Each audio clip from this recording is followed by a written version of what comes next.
May customer kami ngayon guys, ang ano lang nito, fuel filter. So fuel filter lang yung papalitan namin ngayon. May pinagawa din kasing iba sa amin ito, yung Nissan. Ngayon nagpalit kami diyan ng fuel filter. So umilaw yung engine low level ng ng oil ng makina. Sabi nung customer, bakit umilaw daw? Sabi ko sa kanya, ilagay natin dito sa patag, tapos patayin natin yung sasakyan.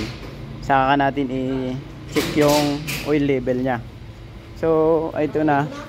Galang ha. So i-check natin guys ha. Yan. Check natin. So dapat kapag nag-check tayo ng langis nito,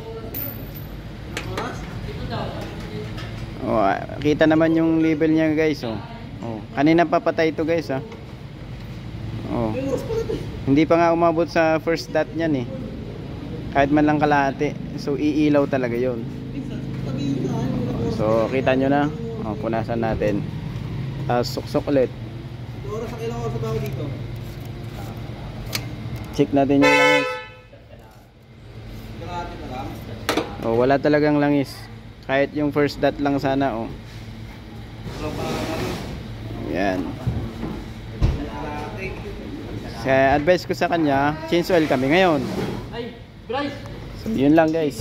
Kasi umilaw na yung nagtataka siya bakit umilaw daw. So yun lang.